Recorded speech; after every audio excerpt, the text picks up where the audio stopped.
Okay, everyone. Today, as I was saying, we'll be discussing on what is line and staff authority and how it affects empowerment and centralization in an organization. Okay.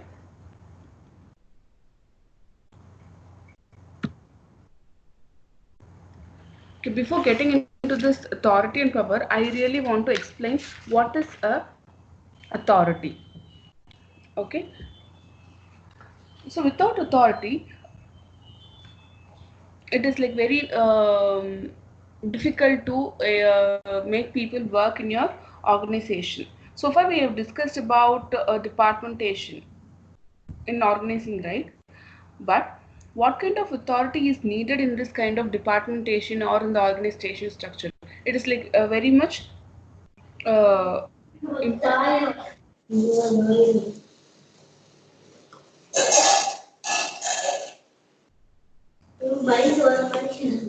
Guys, please mute your microphone.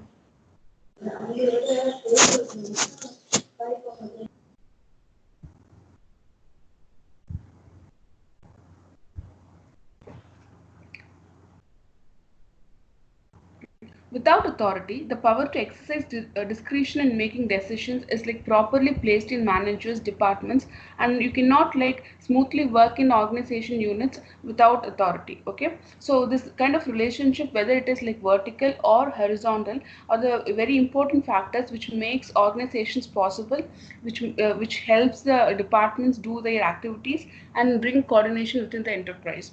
Okay. So before we get into this, you have to really understand what is authority and what is power, because like most of the times these are like used interchangeably. So power is nothing but an ability of an individual to influence the other people. Okay. So when you have a power, uh, you have an ability to influence other people in your or groups, so that they'll be able to like carry out the task that what you're saying. Okay. Whereas authority is you have the right to influence other people's decisions. Okay. So there is a real difference. So power, it comes naturally, whereas authority comes because you hold a legitimate position in an organization, so that you can like exercise your power in making decisions by which will affect the other people's lives. Okay. So there are different bases of power. Okay. Uh, the first one is a legitimate power. So that holds your authority, right? It happens in all the organization. If you are a manager, you have a legitimate power over your subordinates. So it arises when you like derive your rights from the organization based on the position that you have. Okay, so being a manager in an organization is a very good example of possessing a legitimate power. Whereas expert power is possessing the power of knowledge. I mean, when you are like have a good wisdom or knowledge in a particular area, or in your specialization, you'll be called as an expert, and you have a considerable influence on others because you are respected for your specialized knowledge. Okay. So for example, physicians, I mean the doctors, lawyers and professors and politicians, sometimes, yes, sometimes they have an expert power. Whereas like a referent power, it is the influence uh, of few people on others, because these groups believe in them, believe in their ideas. Okay. When you have influence over a group of people because those people believe in your ideas, it is called as a referent power. So in this case, like you're the politicians, becomes a very good example. Okay. So they have their like personality, their ideas, their ability to preach, and all these things like are able to like strongly influence the behavior of many people. They were able to form a team or a party, and they were able to like run for elections, and they were able to like get into the governance, right? So referent power is one of the example for this, and we have two more types: reward power and coercive power. this is kind of a little related to the legitimate power. Okay, so when you have a power to grant or withhold rewards, it is called as a reward power. Your university professor is a very good example for this, because like they have a power to make you pass the examination as well as fail the examination, but it is like with consideration to a lot of factors like your performance in the examination, your attitude, and your timely submission of assignments and everything, right? But still they have a power to make people pass or fail. So that is an example of reward power. So coercive power is like closely related to the reward power as it, and it arises from the legitimate power as I told. So it is nothing but a power to punish. When you did something wrong and when you have a power to punish, it is called as a coercive power. Okay. So while the organization authority is the has the power to exercise discretion in decision making, it almost like arises from the power of possession, which is a legitimate power. When people speak of authority in managerial settings, they are usually referring to the power of possession. At the same time, other factors such as personality and style of dealing with people are also like involved in leadership. So there sometimes in informal organizations you will be like having a other two kind of powers like expert power and referent power in addition to the legitimate powers. Okay, so now just we discussed about what are the different 5 types of powers that can be like present, and next we like get into empowerment. So it is like it is recently like fashionable like to talk about empowerment, especially in case of women empowerment, or in case of minority races, things like that, right? So but really what is empowerment in terms of a organizational setting? Okay, it is nothing but you're making your employees or your teams of managers to have the power to make the decisions without asking their superiors. Even if you can be manager, sometimes you have to go to your superior to take a decision to get a consent from him. But when you don't have that kind of a setting in your organization, it means that you're empowering your employees, you're trusting your employees to take decisions so that they'll be able to perform well. Okay, so both this delegation and empowerment, right, they are like associated with each other. They also require that employees and teams accept responsibility for their actions and tasks. So you can say this power is equal to responsibility. Okay, the power that we've discussed is it's kind of related to responsibility. If the power is greater than responsibility, then this could result in autocratic behavior of the superior who is not held accountable for his or her actions. Okay, if the power is like uh, if your responsibility is greater than power, then this could result in frustration, because like some people will be like doing too much of work and then but they don't have power among them, right, to carry out the task. So this empowerment of subordinates means that superiors have to share their authority and power with their subordinates. Thus an autocratic leadership style, so when was like used earlier, will not be like suitable for this era. Okay, most of the employees want to be involved and want to be like be participating in taking decisions. So this will create a sense of belonging and achievement within them, so that they'll have a good self-esteem. Okay, so this empowerment, delegation, authority are kind of little related to each other. So and there is one concept called scalar principle which we have discussed already. Hope you have remembered this. Okay, so this scalar principle, what it says is like it talks about your line and staff authority. Okay, so I think you know what is line and staff authority. We have discussed all this earlier. So line authority gives a superior line of authority over a subordinate. Okay, okay, whereas the nature of a staff relationship is like advisory. This function is just a has a capacity to investigate, research, and give advice to the line managers. They can't interfere in the responsibilities of a line manager. Okay, the clearer the line of authority from the ultimate management position in an enterprise to every subordinate position, the clearer will be the responsibility for decision making and more effective will be in the organization communication. Okay, so this is our scalar principles. You should never like leave the chain of command. So that is very important in scalar principles. Yes, so this we kind of already discussed what is line and staff, right? So line authority is nothing but a relationship between a superior and a subordinate, where the superior will be exercising his control over the subordinate, whereas the staff relationship, it is advisory. Okay, they just can like help the line managers to investigate research their things, and they give advice to the line managers.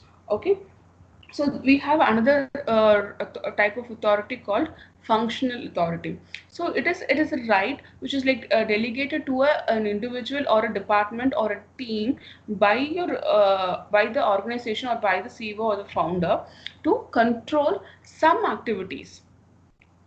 Okay, so for example, you can take a quality department. So this quality department is set up to monitor the quality of the raw materials which comes into the organization, and quality of the processes which is happening, and quality of the output which is being like sent out to the customers, right? So this team monitors everything which is happening in the organization. So they got the power to exercise their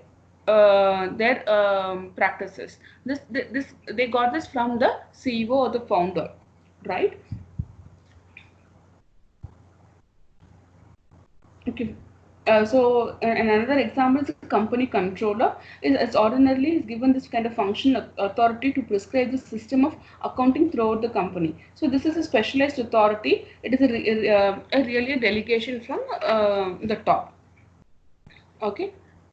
So now I think you got a real difference between the line staff and functional authority. So here the production department can be an example for line authority, whereas and finance can be an example for staff authority, and functional authority like the quality department or the financial appointment of financial controller can be an example of functional authority.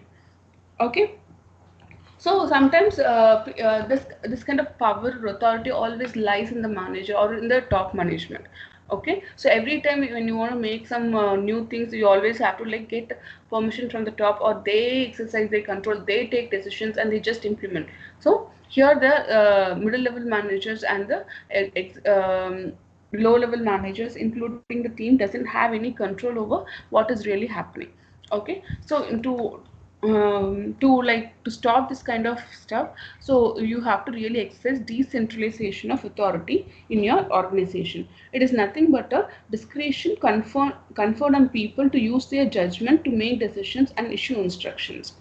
Okay, so decentralization is a tendency to disperse decision making authority in an organization structure. So you are like distributing the decision making authority in your structure to everybody. So I think you can like imagine your organization structure right now, and earlier it was like only the top managers were able to take decisions, but right now this decision making authority is like distributed according to the responsibility they have hold. The responsibility and the authority should always go hand in hand.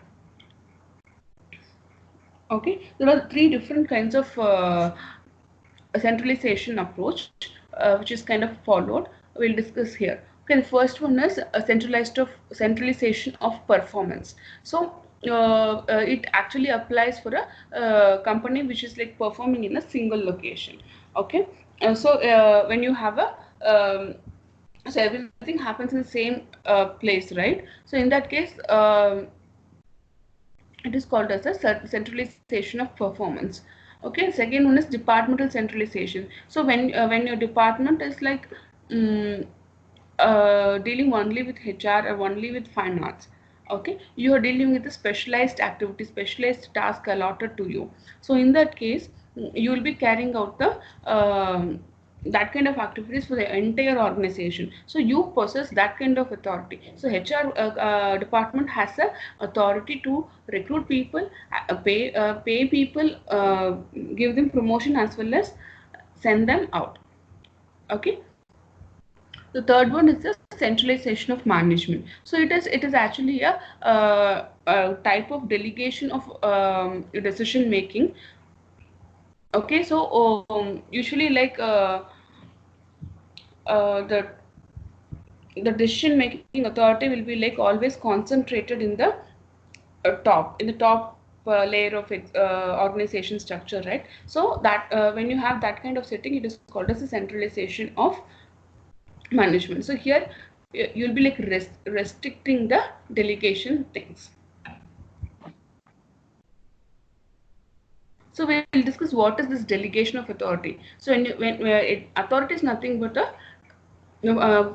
when you like possess a power to influence other people, you can call that a authority, right? But how can you like delegate it? Because sometimes you really have to allot things to other people so that you can like do it effectively. You can't do everything by yourself, right?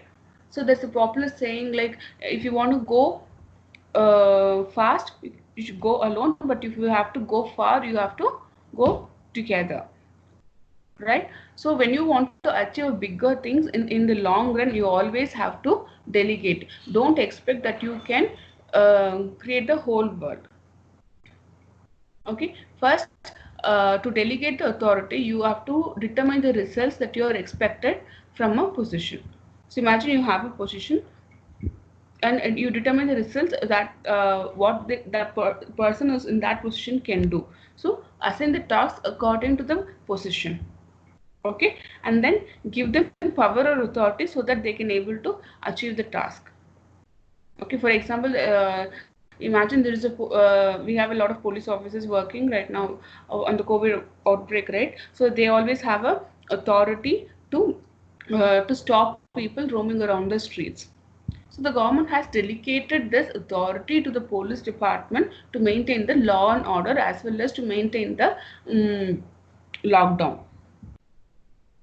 Okay, so when the government says just like maintain the lockdown, and they don't give them the power to punish people who's like roaming right now, do you think that they were able to exercise control? No.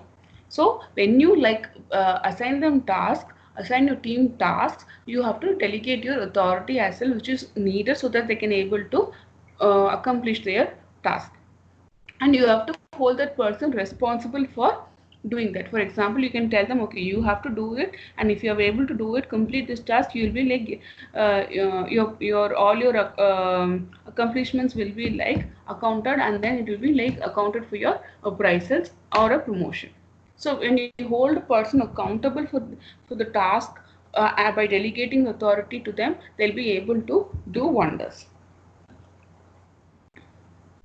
Okay, so you can't just like say people, okay, you do this, you do that. There's a lot of things that has to be considered. Okay, the first one is receptiveness. It is actually an underlying attribute of managers who will delegate authority, is a willingness to give people uh, a chance. Okay, sometimes some managers will be like they really want to do things, but they don't have time, so they delegate. So you should not be like that. You should have a open mind so that you will be like willingly give them a chance to work on this. Okay, the manager who knows to delegate must have a like good heart to welcome the ideas of others, but also help others to come up with ideas and complement others. Okay, sometimes the managers will not do like that, right? And they should have be willing to let go.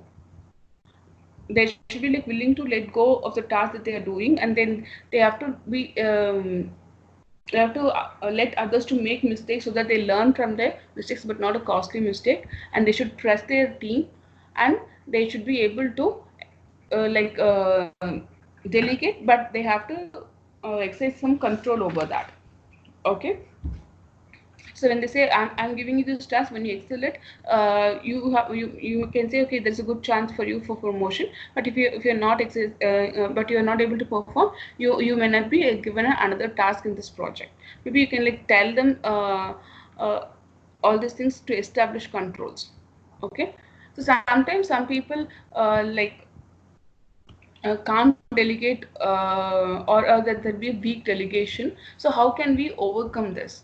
Okay, so first you have to define the assignments, define the task that you are providing to that particular person, and then delegate the authority.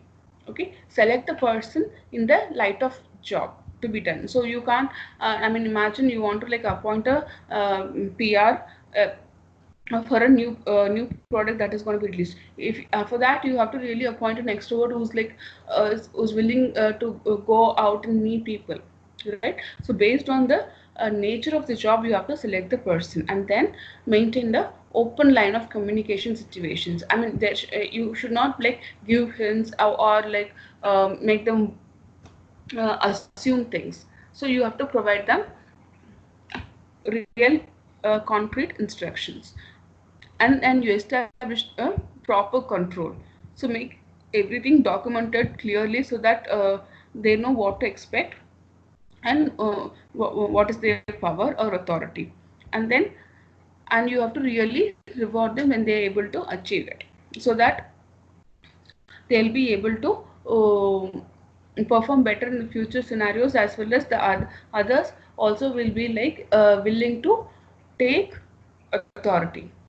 Sometimes even the managers who uh, like are willing to delegate things to their subordinates, but sometimes the subordinates are kind of feeling insecure to take new projects to work on. Okay, so when you like reward people who have already worked on this kind of a special projects with good authority, when you reward them, the others will also get motivated to work on such things. Okay, so re-centralization of authority, this is kind of a little new concept. So everybody was like talking about centralization of authority or delegation. So in the olden days, always the power always be present in the top management, and later they kind of like distributed throughout the organization structure, so that the managers can take their decisions without any control. But sometimes, on few occasions, sometimes you have to re-centralize your authority. You have to take back the controls of the organization structure to the top. Okay, so this COVID-19 breakout can be very good example. So like, right now, a lot of companies are like kind of laying down employees, or cutting salaries, cutting productions and everything. So in this case, you can't like having a centralized approach. You can't have this kind of approach. Sometimes it might lead to a lot of problems, and which might lead to loss of revenue as well. So in that case, you can take back the control and have it in the top most of the time, so that you can able to like escape from the loss. Okay, so far like we have discussed what is line and staff authority, and what is the power, and different types of power, and like how can you delegate authority, and what is the art of delegation, and how can you overcome delegation, and how you can like re-centralize your authority. Okay, so now we'll be like discussing about organization effectiveness.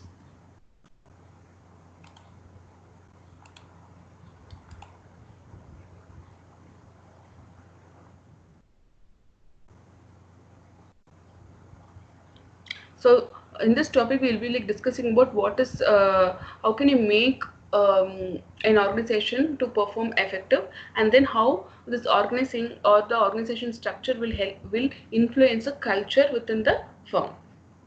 Okay, so what is effective organizing? So there are a lot of steps involved to make your firm to work effectively. Okay, so this organizing has involving developing an intentional structure of roles for effective performance. It requires a network of decision and communication centers for coordinating efforts towards group and enterprise goals. To work, an organization structure must be understood, and principles must be put into practice by all the employees. Okay, organizing is like there is no is the best way to manage things. Okay, so let's see like how we can like avoid mistakes in organizing by planning things effectively. So there are like 5 steps involved to make your organization works effectively. Okay, the first one is avoiding mistakes in organizing by planning. Let's see one by one. Okay, so the search for this ideal organization to reflect their goals under the circumstances is very important for planning. Okay, so this establishment of objectives and orderly planning is very much important for any organization. So first you have to plan things properly. So you know, the in the functions of management, planning comes first, and then only you will be having a organizing function, right? So when you like plan proper, you will be like avoid, you can avoid a lot of mistakes in the organizing function. Okay, so you have to establish your objectives first in a proper way. Okay, that is a major step in planning, right? So that we have discussed already. So establishment of objectives is very much important. This the search for this ideal organization is see, what we are trying to achieve by in the planning function, we are trying to create a very good ideal organization, right? So when you do it, you have to plan properly. That's a real thing that we are trying to emphasize here. And modification of human factor. See, usually organizations forms the organization structure and then recruit people according to their needs. And sometimes when they are like trying to form a new team, or when they're trying to get a new project, they they create a structure and get the people inside. Okay, so sometimes when you have to like go the other way, so according to the people that you have in your organization, you create your structure.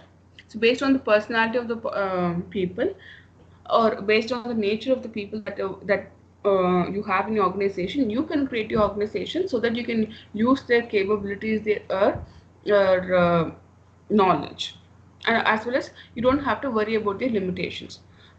For example, imagine there's a person in your imagine there's a person in IT firm who's like working on projects which deals with C. All of a sudden, the company completely moved to a different platform, and this guy, he cannot able to learn a new task, or a new language so that he can adopt. So in that case, he can be given a non-technical role so that he can like perform, so that you can like try to fit a person into your organization structure. So this is a great deal, so that you say that for you, your people are more important than your rigid rules and structure. So what is the real advantage of having this good planning? Okay, so why do we have to plan for this, right? So first, when you plan, you really say establish your objectives, and accordingly you create your structure in the organizing, and then you realize how many people that I need in the organization, and how many people I have to recruit, and how many people I have to train, and how and what kind of trainings that I have to provide. So you work on the training and then design the structure for the training and make it work. Okay, so you have an entire plan for your organization to make it achieve its goal. Okay, that's a real advantage. Okay, the next one is avoiding. Second step in making your organization effective is avoiding your organizational inflexibility. So what is this? So one of the basic advantage is to avoid um, organizational inflexibility. Okay, some older companies provide ample evidence of this inflexibility. Okay, so their structure is like sometimes it's no longer suited to the time, suited to the recent times. Okay, a district or regional organization that could be either abolished or enlarged because of the improved communication, or a structure that is too highly centralized for an enlarged enterprise requiring decentralization.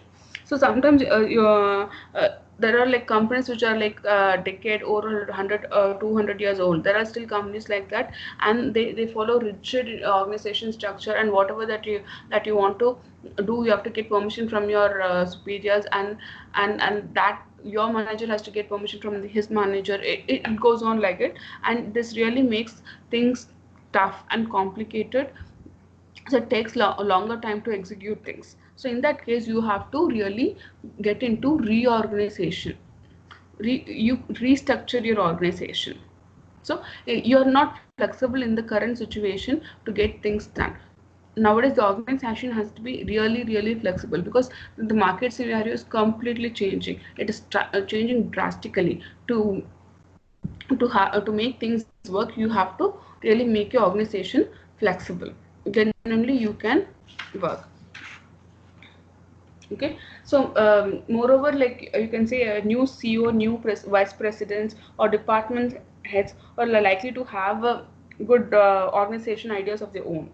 See, when you like bring new people in the team, it will work, right? So you should be able to bring new people. All this recruitment, readjustments, all this change will create a flexibility in the organization. Okay, next one is making staff work effective. So, see, everything works in an organization just because people in the organization is working. You can have a clear objective, you can have a good organization structure, but the people in the firm, if they're not working, nothing is gonna work, right? So to make the teams in your firm work properly, so you have to make them understand the authority relationships between the teams, as well as between the subordinate and the superior. So they should know what is the power that I have to carry out this task, what my boss has, and as well as my super boss has. You should know, and all the executives in the organization should know this. And you have to make your line listen to the staff. So I mean, we know that we have line managers and staff managers.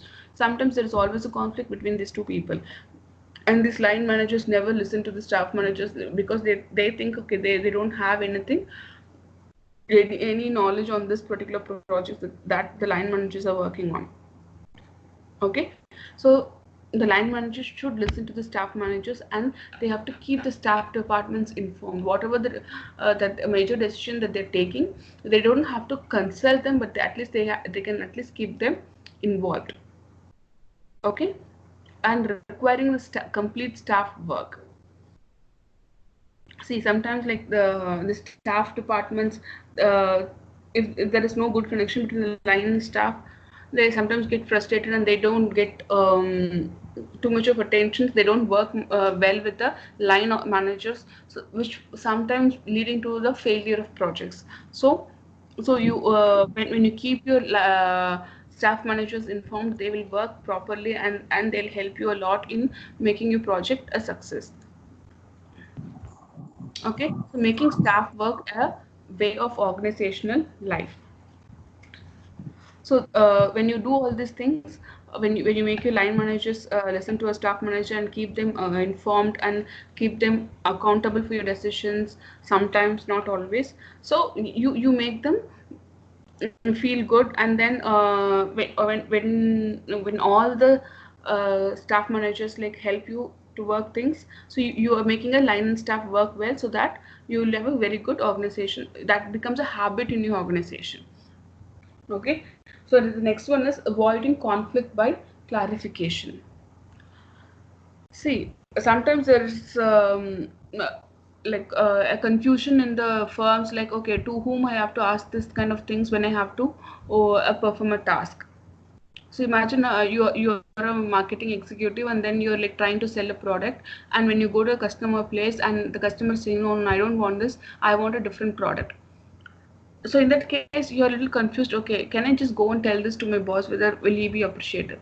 And sometimes your manager will not even doesn't know about the new product that the client is asking. So in that case, do I have authority to go to my boss, my super boss, and tell the needs of the customer? Obviously, yes, there should be an option. Okay. So how can you like avoid these kind of confusions and conflicts among the minds of the employees? Okay, by having a good organizational chart. You should know that who, because I mean, when your boss rejects your idea, you have to have the right to go to your super boss sometimes.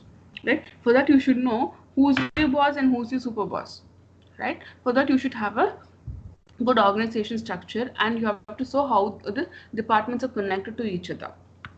Okay, but this having this organizational charts has its own advantage and disadvantages. Okay, so a chart, this chart shows only the formal authority relationships. Okay, and it omits the lot of insignificant informal relationships. Okay, sometimes imagine you're part of a informal group, and you tell, okay, my boss rejected this idea, and you're like discussing this, and another team's manager who's also part of the informal group, when he hears that, he might think, okay, hey, this is going to work well, this new requirement from the client might be like a good big breakthrough. Why can't you like go and like discuss it? Otherwise I'll discuss it with the super boss. I'll get to know, because that manager will have a access to the super boss easily when compared to the executive, right? So this kind of informal organization groups will also like help organizations in most of the times. Though there's a lot of limitations, it can be a good factor too. So many charts show structures as they're supposed to be, or it is used to be, rather than they are. You know, sometimes they don't revise the organization structure. They just like keep it the way it is. The manager want it, rather than by implementing what is actually happening. So the managers hesitate or neglect to redraft these charts, forgetting that the organization structures are dynamic, that the chart should not be allowed to become obsolete.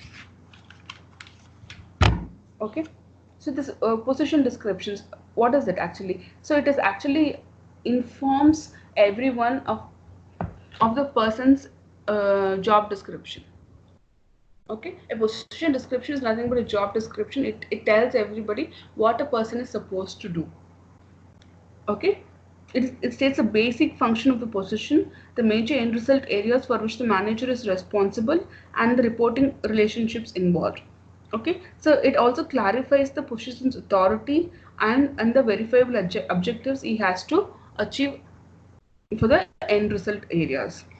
Okay, it tells you goals, it tells you responsibilities, what you're supposed to achieve, what are the skills you should possess, everything. Okay, so that's what we discussed. Okay, so in the position description, every managerial position should also be defined along with the executive's position.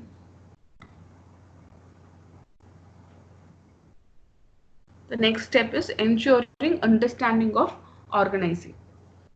See, everybody should like understand this organizing, why we should have an organization structure, why you have to group the activities, and why you should have a line manager, line department, why you should have a staff department, why should you have a function authority. Everybody should understand this, otherwise they'll not know, or they'll treat the other department as enemies.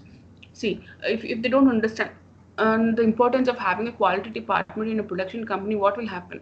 The production department will treat them as the enemies, because I always like manufacture 10 chairs per day, and this quality department comes and say, okay, one chair is defective, and because of that my salary of manufacturing a chair gets getting deducted, right? If you imagine you're like paid 10 rupees per day, 10 rupees per chair, and if you manufacture 10 chairs per day, you'll be like paid 100 rupees, right? So when the quality department comes and tells you daily that your one of your chair is defective, what happens? You will be like losing 10 rupees a day, and you obviously, the production department employees will think, okay, this quality department is something to do with me personally, that's why they're doing this. But obviously it is not the case. They are really checking the quality and getting a defective chair, that's why they're saying this. Okay, so then this might leads to a lot of unrest and some miscommunication, and sometimes a misunderstanding. Finally you might lose an employee, right? So if you like really understand the nature of organizing, why we have a quality department, why do we do this, why is all these things is happening the way it is, if you understand this, you can able to achieve your goal very properly. Okay, and the next one is like very weird. It says like you have to recognize the importance of an informal organization. So sometimes people think, okay, having a groups, informal groups with an organization is kind of pretty bad. Yes, sometimes it is, but sometimes it is not. So you get to know a lot of cultural stuff and a lot of gossips, what's happening in the organization through this informal group, so that you can able to work on the goals properly. Imagine you wanted to manufacture 100 chairs per week, but actually you're doing 50, and your manager, you're giving this instruction to your employees, and they would say yes, yes, I'll do it. But sometimes in an informal meeting, in a gathering, when they just go out, hang out on a weekend, they might say it looks pretty tough, I don't think that it will be achievable on a personal front. Sometimes a person will say it when they hang out in an informal setting, but in the formal setting, they have to really listen to the manager, right? So sometimes it happens. So you get such kind of information as a grapevine. So grapevine is nothing but you receive anonymous information, or through, I mean, it can be through gossips or something else.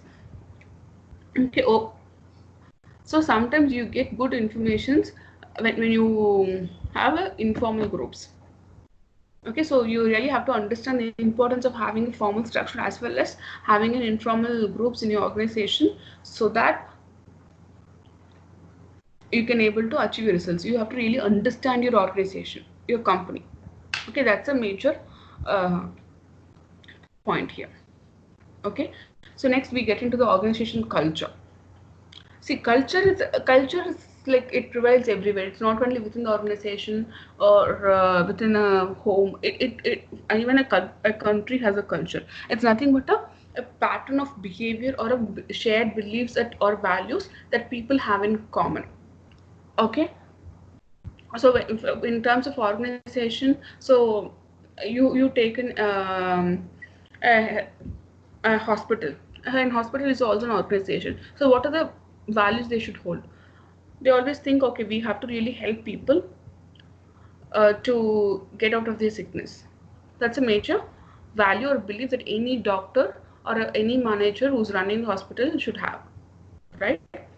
So so this is like very much important.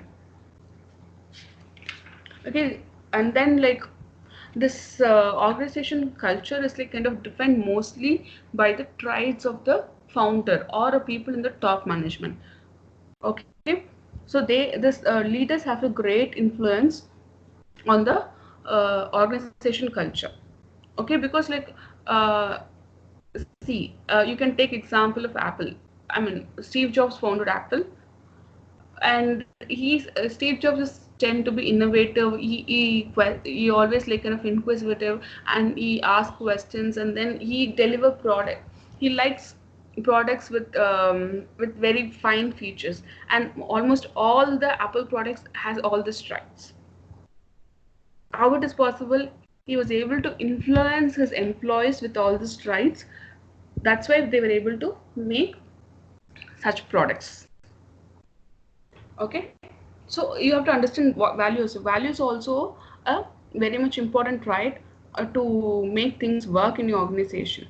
Okay, it is a fairly permanent belief about what is appropriate and what is not, which guides the actions and behavior of employees. Okay, so imagine a cop. Okay, so when you're a cop, a good cop, like sometimes you get into a case like which says someone like has murdered the other person in terms of a physical security. In that case, though it is a offense, though it is like a murder, sometimes the cops will support the person who has did the murder, right? So because they know by heart, by the belief that what the person has done is correct, and that's how they recommend to the judicial system. Okay, this person has murdered the other person in terms of physical security only. So that person, the person who has like killed, who's a murderer, sometimes might be like released without any life sentence or any jail sentence, right? It all happened because of the values of the cop as well as the values of the judicial system, right? So in many companies, value-driven corporate leaders serve as a role models. They set standards of performance, they motivate employees, and make a company special. Okay, like we have discussed, Apple was a very good example for that. So there was a company called Polaroid. Edwin Land, he's the founder of Polaroid. So he created a favorable organization environment for research and innovation. Okay, so he believed it. Okay, that's why he created such things. And there is a company called Tandem in Silicon Valley. So the founder of the company believed that every person is a human being, and he deserves to be treated accordingly. Okay, and Procter and Gamble has a slogan like "Do what is right." Okay, so it happens in all the organization, not only in Apple. Okay, when the CEO must indicate while they indicate the direction, some content that the change must come from the bottom of the organization. So always, like when the Steve Jobs has this kind of values, he influenced the culture. But sometimes when how much ever you influence, I mean, there should be like some reaction at the other end as well. The employees also has to feel it and make it work. So you have to hire such kind of people as well.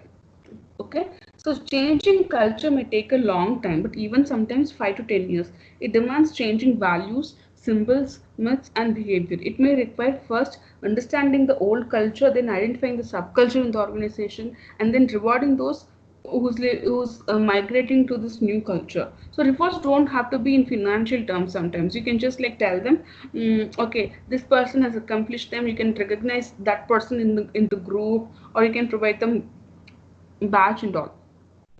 But still, always the CEOs has a major role, and they have to really symbolize the culture they want to promote. Then only it will get promoted. For example, and if you want your employees to come to office always on time at 9 o'clock, the CEO or the top management people also has to come to work at 9 o'clock. Then only the other people will do it, right?